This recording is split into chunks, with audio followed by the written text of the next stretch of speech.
ഇതാണ് ഒരു മരം വെട്ടുകാരൻ. അപ്പൊ മരം വെട്ടുകാരൻ ഈ വാള് കത്തി മൂർച്ച വെപ്പിക്കണം. അപ്പൊ നമ്മളൊരു പലക അല്ലെങ്കിൽ ഒരു തടി കഷ്ണം എടുത്തിട്ട് അതിന്റെ മുകളില് മണല്, അപ്പൊ മണൽ ഇന്ന് പുഴയിൽ നിന്നാണ് കിട്ടുക, അല്ല നമ്മളുടെ വീട്ടിൽ തന്നെ ഉണ്ടാവും. എങ്ങനെയാണ്, വല്ല വീടിന്റെ മുകളിൽ നിന്ന് വെള്ളം ചാടില്ലേ, അവിടെ മണലുണ്ടായിരിക്കും. അത് ഇട്ടിട്ടാണ് ഞാൻ തേക്കുന്നത്. കണ്ട, അപ്പൊ നല്ല മൂർച്ചയായിട്ടുണ്ട്, വെരി ഗുഡ്, ഷാർപ്പായിട്ടുണ്ട്. കണ്ട, അപ്പൊ പണ്ടൊക്കെ മരം വെട്ട് എന്ന് വെച്ചിട്ടുണ്ടെങ്കിൽ ഒരു കോടാലി, ആക്സ്, അതായത് മഴു കൊണ്ട് നടക്കും. മരം വെട്ടുകാരെന്ന് പറഞ്ഞിട്ട് ഇഷ്ടം പോലെ കഥകൾ നിങ്ങൾ കേട്ടിട്ടുണ്ടാവും. അപ്പൊ ഇന്നിപ്പോ വുഡ് കട്ടർ എന്ന് പറഞ്ഞാൽ നിങ്ങൾ മരം വെട്ടുകാരെന്നല്ല അർത്ഥമാക്കുക. അപ്പം തന്നെ മെഷീൻ കൊണ്ടുള്ള ഒരു വാളാണ്. അപ്പൊ ഞാൻ നേരെ പോയിട്ട് എൻ്റെ മരം വെട്ടാൻ പോവാണ്. ഇതാണ് മരം, ഈ ചെറിയ മരമാണ് വെട്ടുന്നത്. കണ്ട, ജാതിക്ക മരമാണ് വെട്ടുന്നത്. അപ്പൊ ഇത് നിങ്ങൾക്ക് ഏത് വശത്തേക്കാണ് ഈ മരം വെട്ടി വീഴ്ത്തേണ്ടത് എന്നുണ്ടെങ്കിൽ ആ വശം നിങ്ങൾ മുന്നേ വെട്ടാം. അപ്പൊ വെട്ടിയിട്ട് അപ്പോൾ ഒരു 10 ഇഞ്ച് വണ്ണുണ്ടെങ്കിൽ ഒരു 8 ഇഞ്ച് അങ്ങോട്ട് വെട്ടി മുറിക്കുക. കേട്ടോ, 8 ഇഞ്ച്. അപ്പോൾ അതുപോലെ വലിയ മരങ്ങളൊക്കെ ആണെങ്കിൽ ഇതുപോലെ ഇതൊക്കെ വെട്ടാൻ പറ്റില്ല, വെട്ടെത്തിക്ക് പറ്റില്ല. അതിന് കോടാലി, ആക്സ് വേണം, മഴു. അപ്പോൾ എൻ്റെ ചെറുപ്പത്തിലൊക്കെ മഴു കൊണ്ടുവന്നിട്ടാണ് മരങ്ങളൊക്കെ മുറിക്കാറ്. ഇപ്പോൾ മഴയൊന്നുമില്ല. അപ്പോൾ ഇതാണ് മെഷീൻ വാള്. അപ്പോൾ എത്ര വലിയ തടിയായാലും നമ്മൾക്കൊക്കെ വെട്ടി മുറിക്കാൻ വളരെ ബുദ്ധിമുട്ടാണ്. പക്ഷെ ഒരു വുഡ് പെക്കർ എന്ന് പറഞ്ഞിട്ടൊരു പക്ഷിയുണ്ട്, മരം കൊത്തി. അവനിതൊന്നും വിഷയമില്ല. അവൻ ഇതെല്ലാം ഉണങ്ങി വരണ്ട്, അതായത് നമുക്ക് എങ്ങനെ വെട്ടിയാലും മുറിയാത്ത മരം പോലും അവൻ കുത്തി പൊളിച്ചേറ്റെടുക്കും. അതായത് വുഡ് പെക്കർ, മരം കൊത്തി. അപ്പം ഞാൻ എൻ്റെ വീട്ടിലൊക്കെ ഇഷ്ടംപോലെ തെങ്ങ് അല്ലെങ്കിൽ അടയ്ക്കാമരത്തിൻ്റെ മുകളിലൊക്കെ ചിലപ്പോൾ കേടുവരും.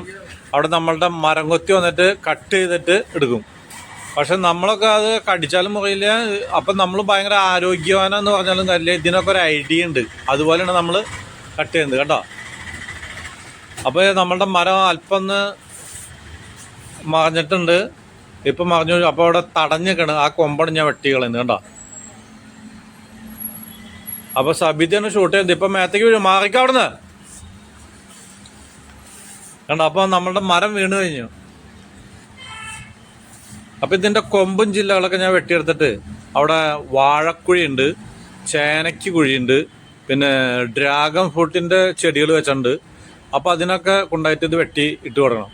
അപ്പം ഇന്നൊരു മരം വെട്ടിയെടുത്തേക്കാണ്. കണ്ടോ, ഇതിൻ്റെ ഞങ്ങൾ പറയും ഇതിൻ്റെ തുകലല്ല, ലെതറല്ല, നോട്ട് ലെതർ, തോല് എന്ന് പറയാം, തുകല്.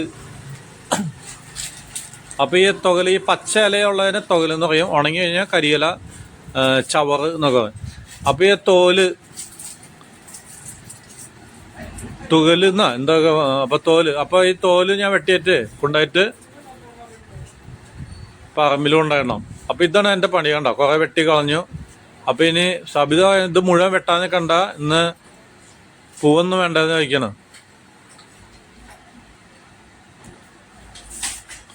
അപ്പോൾ ഇന്ന് ഞങ്ങൾ നടക്കാൻ പോയി വന്നപ്പോൾ ഇത് മരം വെട്ടിയാണ്, അതാണ് ഷർട്ടൊക്കെ ഇട്ടത്. അല്ലെങ്കിൽ ഞാൻ ഷർട്ടൊന്നും ഇടില്ല, കാരണം അരമണിക്കൂർ നമ്മൾ വെട്ടുമ്പോഴേക്കും ശരീരമൊക്കെ ചൂടായിട്ട് ഹീറ്റാവും. അപ്പോൾ അതുകൊണ്ട് ഊരിയിടാൻ സമയം കിട്ടിയില്ല. പിന്നെ നമ്മൾ വല്ല മാവുമയോ ഇതുപോലെ മരമൊക്കെ വെട്ടുമ്പോൾ പുളിയുറമ്പാണ് നിറച്ച് കൊടുക്കുക. പുളിയുറമ്പൊക്കെ കടിക്കാണ്ടിരിക്കാൻ ഇത്തിരി നല്ലതാണ്. അപ്പോൾ വേണ്ട, ഇത് നമ്മളുടെ വാഴക്കുഴി. അപ്പം നല്ല വേനൽക്കാലമാണ്. ഇത് ഫെബ്രുവരി 12-13 അപ്പോൾ ഈ വാഴക്കുഴിയിൽ വാഴക്കണ്ണിൻ്റെ മുകളിൽ കൂടെ ഇത് വെട്ടി കൂട്ടിയിട്ട് കൊടുക്കണം. അപ്പോൾ ഒരു ചൂട് അടിക്കില്ല, തണലിന് പകരം. അപ്പോൾ അതിൻ്റെ വാഴ നനച്ചിട്ടുണ്ടെങ്കിൽ ഈർപ്പം അവിടെ നിൽക്കും.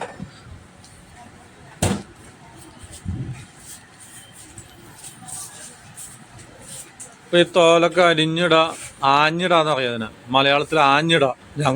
തൃശ്ശൂർ ലാംഗ്വേജാണ് ഞാൻ ഉപയോഗിക്കുന്നത്. അപ്പോൾ തൃശ്ശൂർ ഭാഷയിൽ ഈ തുകൽ ആയെന്ന് വെച്ചാൽ നിങ്ങളുടെ വീട്ടിൽ മക്കളെ നോക്കാനോ ഇതിനൊക്കെ നിൽക്കുന്ന ആയല്ല. ഇത് ആയ എന്ന് മലയാളത്തിൽ പറയണമെങ്കിൽ ഇതും ഒരു തുകലിനെ കട്ട് ചെയ്ത് ഇടുന്നതിനും ആയ എന്ന് പറയും. ഇപ്പോൾ തുകലൊക്കെ ആഞ്ഞിട്ട് ഇനിയിപ്പോൾ കണ്ടില്ലേ, ഡ്രാഗൺ ഫ്രൂട്ടിൻ്റെ ചെടികളാണ് ഈ നിൽക്കുന്നത്. അവനത് കുറച്ച് പച്ചിലകൾ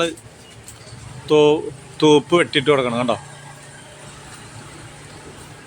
അപ്പോൾ കാലത്ത് തന്നെ എനിക്ക് 2 മണിക്കൂർ കൃഷി വേലകളൊക്കെയാണ്. അതുകൊണ്ട് നല്ലതാണ്, നല്ല ഉന്മേഷം ഉണ്ടാവും.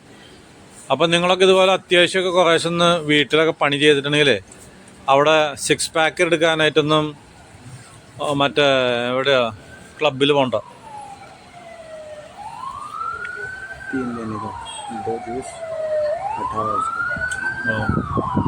അപ്പോൾ ഉണ്ടല്ലേ നമ്മുടെ ഡ്രാഗൺ ഫ്രൂട്ടിനൊക്കെ കുറേശ്ശെ ഇതുകളൊക്കെ ഇട്ട് കൊടുത്തു.